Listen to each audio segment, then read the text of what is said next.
నా ప్రభువైన యేసుక్రీస్తు నామములో మీ అందరికీ నా హృదయపూర్వకమైన వందనాలు తెలియజేస్తున్నాను. నేటి దినమున దేవుని వాక్యం నుండి ఒక మాటని మనం చదువుకొని ప్రభు నామమును మహింపరుద్దాం.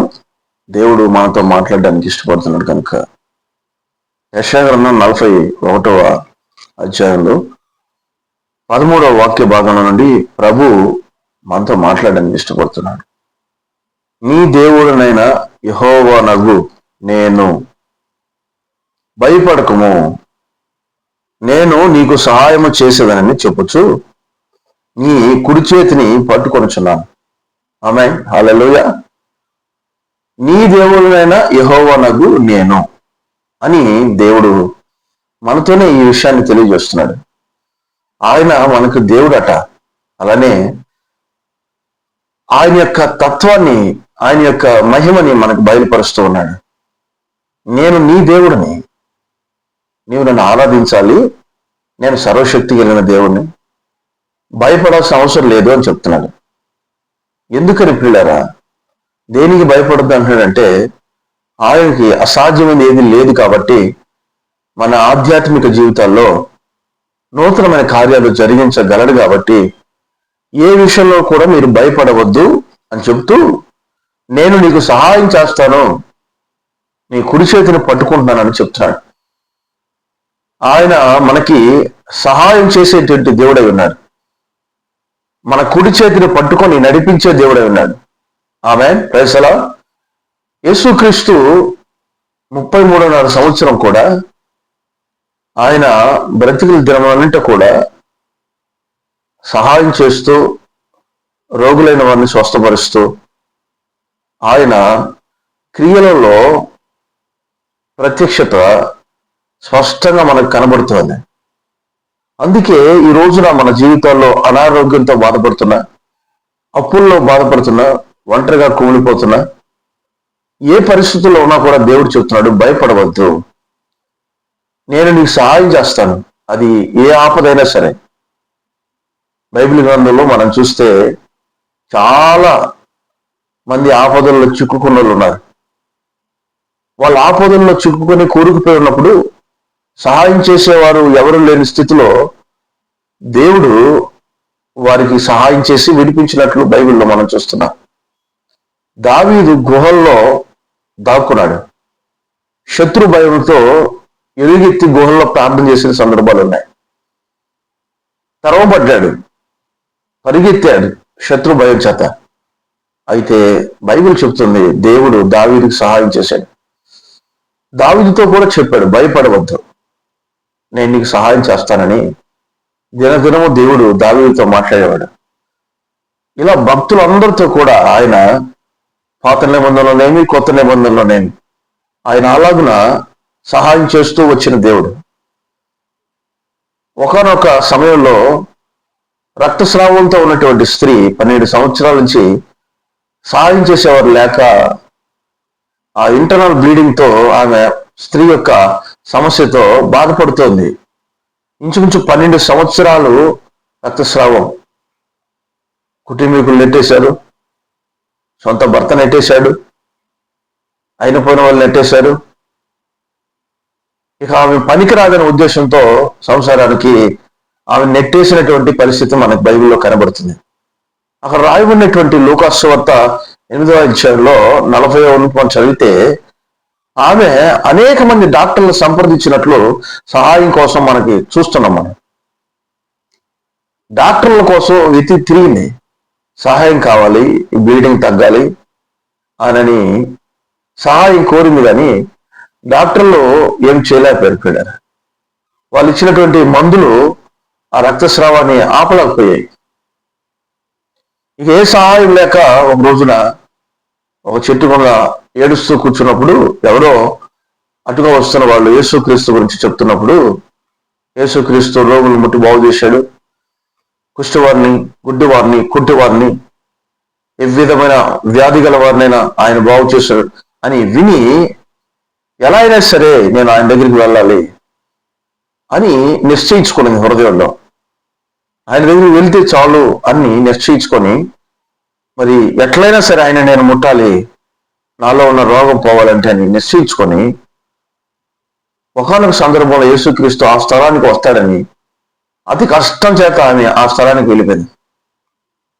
ఆ స్థలానికి వెళ్ళి మరి అక్కడ వాళ్ళు అడుగుతున్నారు, ఏమా నీకు ఇక్కడ ఏం పని, ఏం అవసరంతో వచ్చావు ఇక్కడికి, ఎవరు కావాలి నీకనంటే అసహించుకుంటూ అరుస్తుంటే జన సమూహము ఆమె, నేను యేసుక్రీస్తు కొరకు వచ్చాను, మేమందరం కూడా ఆయన కొరకే వచ్చాము, మాకు కూడా ఆయన సహాయం చేస్తారని చెప్పాడు, మేమందరం కూడా ఆయన ముట్టాలనుకుంటున్నాం అని వాళ్ళు చెప్పారు.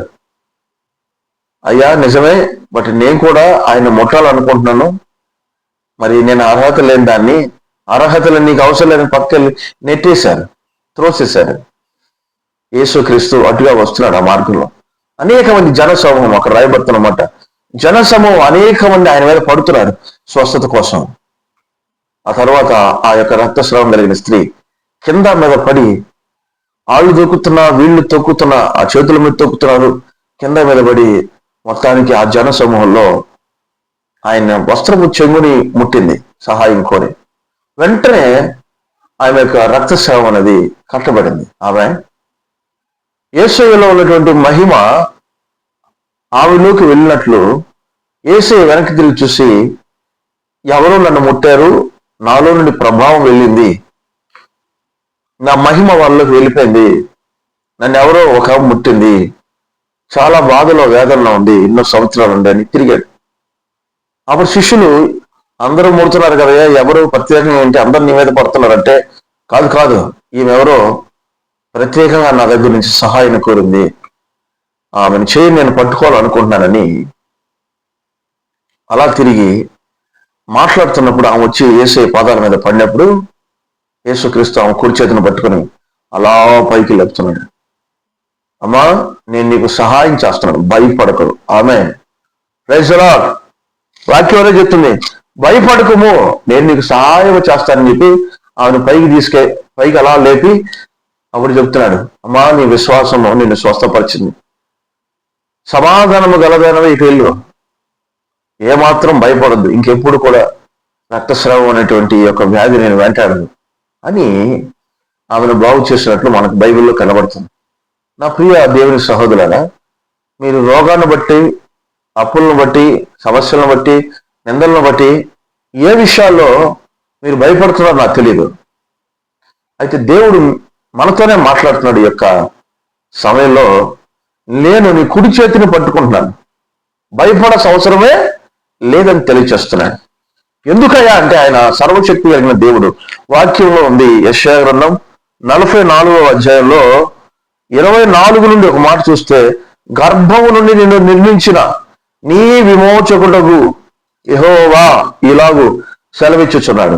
ఆమె గర్భము నుండి నిన్ను నియమించాడు, తల్లి గర్భములో పుట్టక మునిపే నేను ఎరిగినటువంటి వాడు చెప్తున్నాడు, భయపడొద్దని అంటున్నాడు. యెహోవానగు నేనే సమస్తమును జరిగించువాడను, నేను ఒక్కడనే ఆకాశమును విశాలపరిచిన వాడను, నేనే భూమిని పరిచిన వాడను, నేనే ప్రగల్భముల ప్రవచనములను వ్యర్థము చేయువాడను, సోదెగాళ్లను వెర్రివారిగా చేయువాడను, జ్ఞానులను వెనకకు త్రిప్పి వారి విద్యను అవిద్యగా చేయువాడను, నేనే నా సేవకుని మాట రూఢిపరచువాడను, నా దూతల ఆలోచన నెరవేర్చువాడను అని రాయబడుతుంది.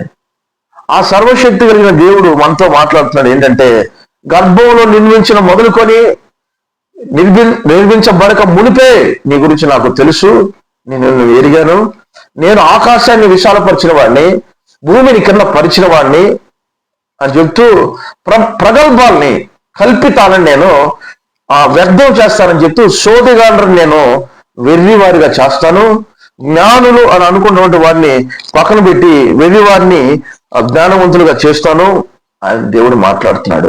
సేవకుని మాటలు రూఢిపరుస్తాడని దేవుని వాక్యం ఇక్కడ చెప్తూ ఉన్నాడు. ఆయన అంటాడు, మీరు భయపడమాకండి. మనం ఈ రోజున సహాయం కోసం ఎక్కడికి వెళ్తాం, తాయితులు కట్టుకోవాలనుకుంటాం. కొంతమంది ఇక నా జీవితంలో జరగలేదని తాయితులు కట్టుకోవడం, లేదంటే మరి ఎక్కడికో వెళ్ళడం, మేరీ మత దగ్గరికి వెళ్ళడం, ఇంకెక్కడికి వెళ్ళడం, నాకు పట్టడానికి, ఎక్కడికో వెళ్తాం సహాయం కోరడానికి. కానీ ఎట్ల నుండి కూడా సహాయం రాదు.